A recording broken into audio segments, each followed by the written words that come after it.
Hello, everyone, and welcome once again to the Temple Institute Parsha class.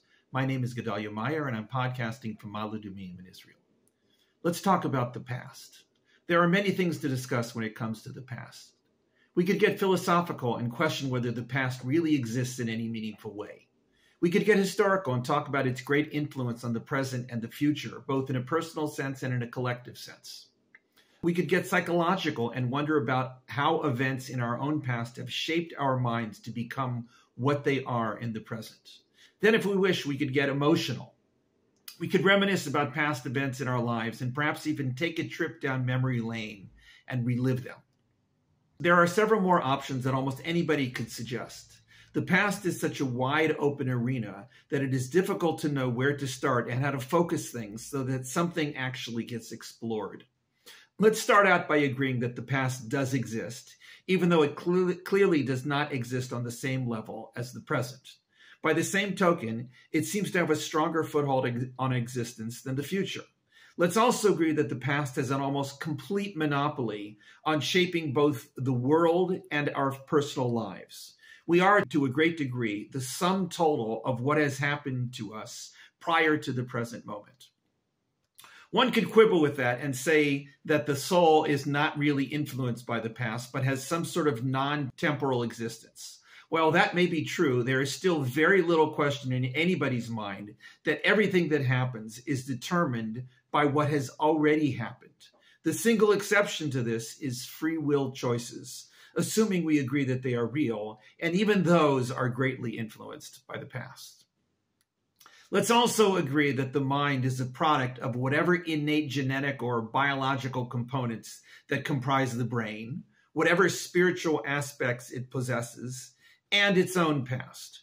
We may not be all that thrilled with being stuck with our past choices and experiences, but that seems to be the way things are. All of us have memories that we wish could be erased, but our situation seems to be more along the lines of usage on the internet, which apparently can never really be deleted, no matter how much we delude ourselves that it can. Then again, we all have memories that we simply could not live without. These emotional treasures are our single most precious heirlooms. They are our personal reminders that the journey we have taken has been worthwhile and that we ourselves mattered in some way. As we age, we tend to recognize that those memories take an increasingly valuable place in our minds. To some degree, they become more real than the present. Now that we've agreed on all that, let's move on to a more debatable aspect of the past, the spiritual. Many people wonder if there really is a spiritual component of the past. Spirituality seems to be a very present-centered mode of being. It's all about being in the here and now, sensing the wonder of the moment or the oneness of all reality. It may entail digging deep in the mind in some way, but it is still entirely based in the present. People who think in this way have a valid point, but it isn't the only path to spirituality. There are spiritual paths that do dwell in the past. In fact, religions, to a great degree, are based upon them. What could be spiritual about the past? What about the past is spiritual to begin with? The second question is actually quite easy to answer. The past is entirely spiritual. It really doesn't exist in any physical sense at all. Although we are drifting back to philosophy with this, the fact remains that there is nothing whatsoever about the past that is physically real. Even memories are not real in the sense that rocks and plastic are real. They are more along the lines of thoughts, and thoughts are about as spiritual as things get. So anytime we find ourselves hearkening back to the past, we should realize that we have stepped, however unknowingly, into the spiritual. Reliving the past is a spiritual experience. We all do this all the time. It is part and parcel of being a human being. It is possible, even likely, that most animals have no capability of doing this. It may be a uniquely human quality. If that is the case, it makes us rather special. We should not take such a rare and special ability lightly. Religions revolve around this quality. Judaism in particular is loaded with it. Sometimes it seems like the entire religion, the beliefs, the ethics, the intellectual and emotional pathways, and the practice is one big exercise in reliving the collective past. Judaism is so dependent on this process that without it, there would be a huge gaping hole. What would remain would hardly resemble the religion as it is. Nowhere is this more apparent than the upcoming holiday of Passover. But first, a bit about the Parsha. This week's Parsha is called Tzav. To keep things concise, the entire Parsha is a continuation of the theme of last week's Parsha, the ritual offerings. There are more of them described this week for different situations with different procedures. Again, it is a little daunting and can be extremely confusing, but there is a system, and it seems to have worked. The details are many, and they are easy to get lost in, but there was something for everybody in this complex network of offerings. It happens that this week is the Shabbat before Passover, or Pesach as it is known to observant Jews. The Shabbat before Pesach is called Shabbat Haggadah, meaning the Great Shabbat. It is a bit of an overstatement, but that is the name that has come down through tradition. The reason given for this is that traditionally there were long orations in the synagogue given by the rabbi about the upcoming holiday. These orations, called drashot, tend to deal with intricate details of the holiday, which were indeed considerable. Pesach involves an extraordinary amount of preparations. In biblical times, it meant getting a lamb or goat ready for the Passover meal, along with all the other required food. It may have entailed a long trip to the temple in Jerusalem to make an official offering out of the lamb or goat. The foods included the matzah, the unleavened bread that is eaten throughout the week-long holiday, and the maror, or bitter herbs that are eaten during the meal on the first night. Over the centuries, all kinds of other foods have come to be included in the meal, along with an official text to be recited and discussed called the Haggadah.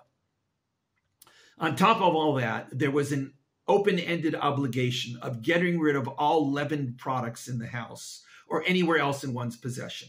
While this may sound fairly simple, it became expanded enormously over the centuries until it came to include a complete overhaul of the entire house. Whether all this was truly necessary became somewhat irrelevant, as tradition took over anything that was actually written in the books of Jewish law. There was a lot to talk about in the Shabbat before Pesach, so Shabbat Haggadah became the official name.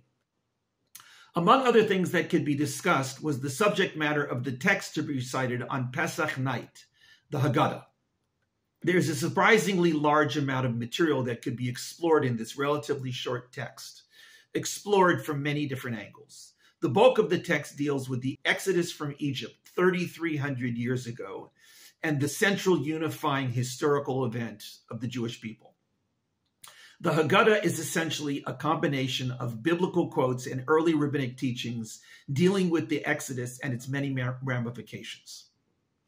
Included within it are various poems that are either chanted or sung, all of which have some bearing on the Exodus. Also included is a lead-up to the central ritual foods eaten in the course of the recital. These are the matzah and the maror, the bitter herbs. They are both symbolic and historical and capture the essence of this whole ritual meal, to remember the story and to relive it in the present. While most of this is really ritual in nature, a lot of food and even more reciting, there is a subtle component of the spiritual. This is hinted at in a famous line from the Haggadah, one of the best known of the text. This line is said towards the end of the pre-meal part of the Haggadah, shortly before eating the matzah and the maror. It goes as follows. In every generation, a person is obligated to see himself as if he came out of Egypt. It then backs this idea up with biblical quotes. Following that is, it wasn't only our ancestors whom the Holy One redeemed, but also we were redeemed with them. This line can be understood in several ways. Many understand it to mean that we today, or whenever through the centuries Jews recited this text, they were to realize that their identity as Jews only came about through this event that happened in the distant past. If the Exodus had not happened, they wouldn't be doing any of this, and a major aspect of their personal identity and beliefs would not exist. This is the easy and more natural way of understanding this line. But there is another way that is a little more far-fetched, but probably more popular.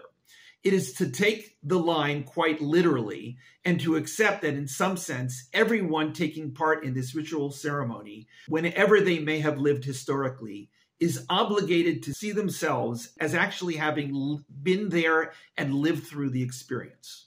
Whether we were truly there or not, we are obligated to see ourselves as if we were there. This is not easy to do, but it is very possibly one of the primary spiritual experiences of the entire Passover ceremony. The experience is to actually relive the events and imagine oneself there going through it all. It is not merely a ritual or even a reminder of what happened way back in the biblical past. It is an opportunity to experience it once again in the present.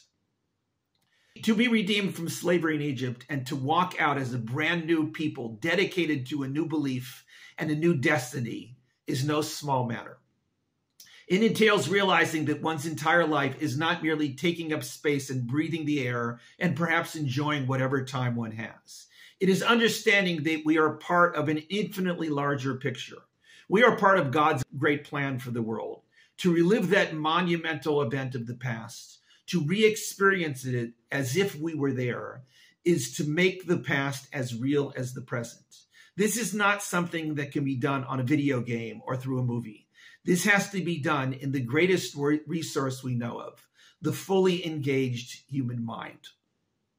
The past is alive if we recreate it in our minds and make it real. To truly see ourselves as if we were there is to truly experience redemption. Shabbat Shalom.